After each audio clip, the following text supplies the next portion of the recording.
Hello, I'm Kenty. This section is number 5. You are never done finding purpose at work. Let's start. Here we go.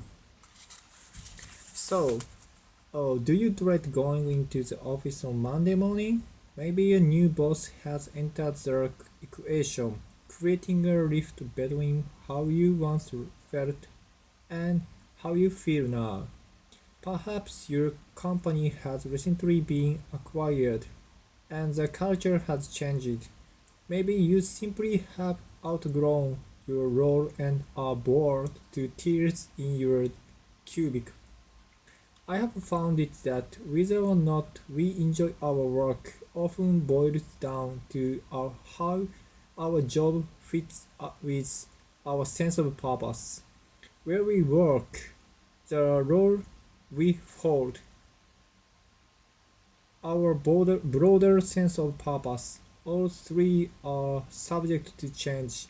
Thus, if we want to stay in the sweet spot among these three, we must not fear career transitions or even change itself.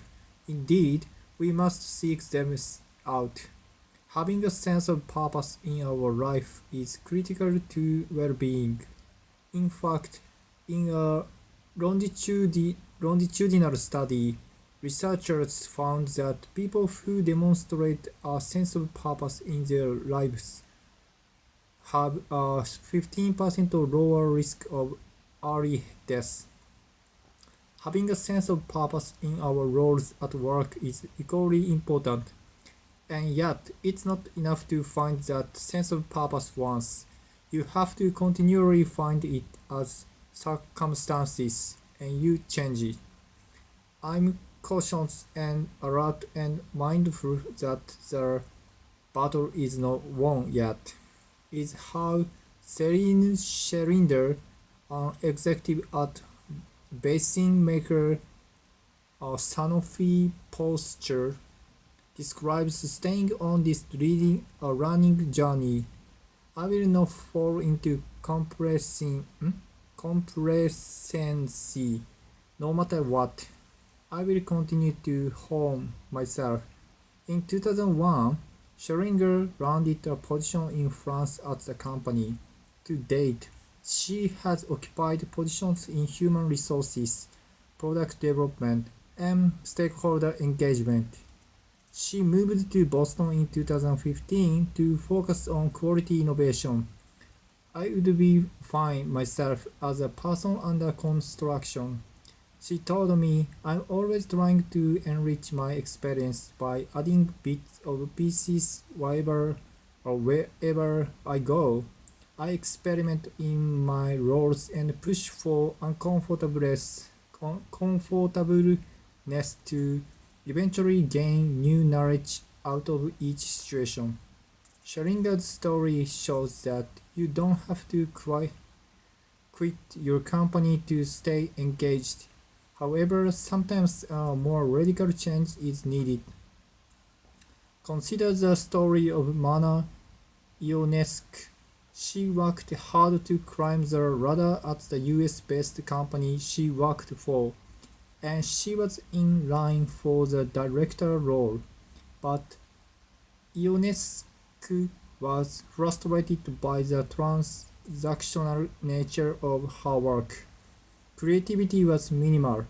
Inspiration was nominal.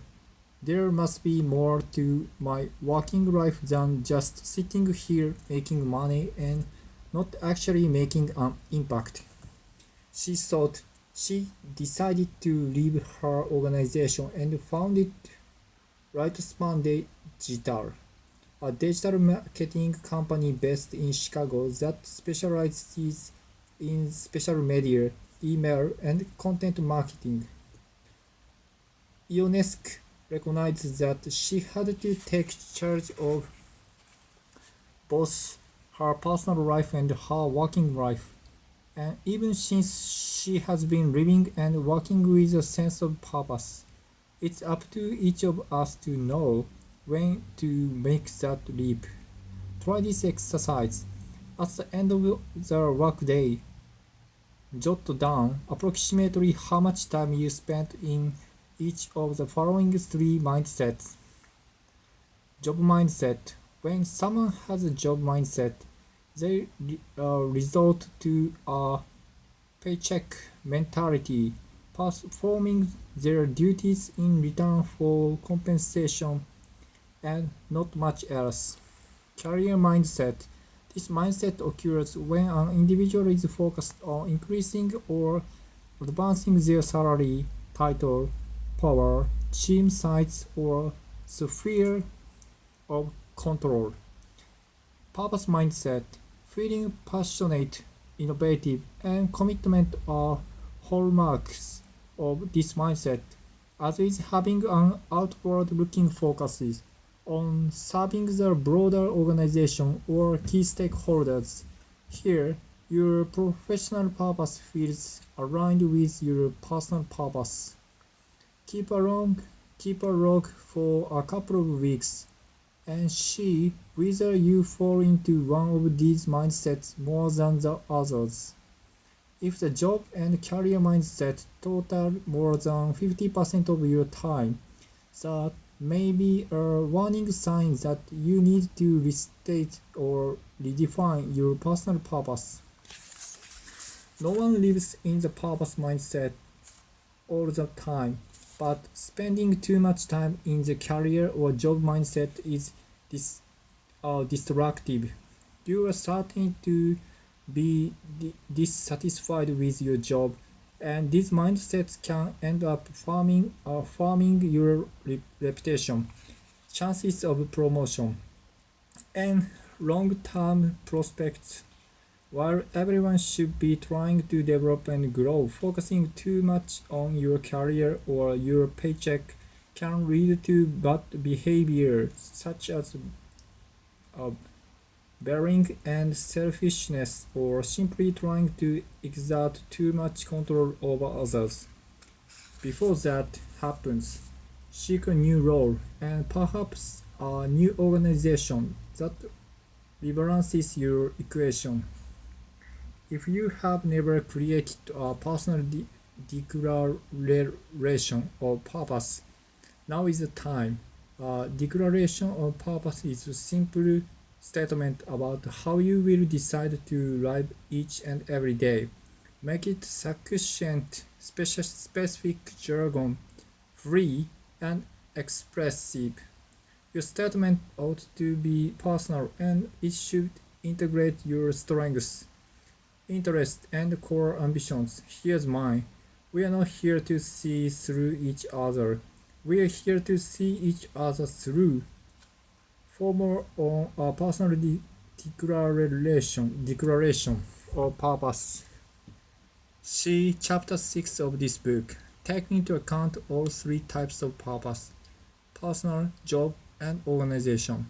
But don't shortchange your personal purpose, which is a common error. According to A.R. Elegaban, a professor of organizational behavior at the University of Victoria in Canada, as he told me, especially in contrast to organizational and role purpose, where multiple stakeholders shape their outcomes, my advice is to invest as much effort as possible into figuring out our personal purpose. Life is short.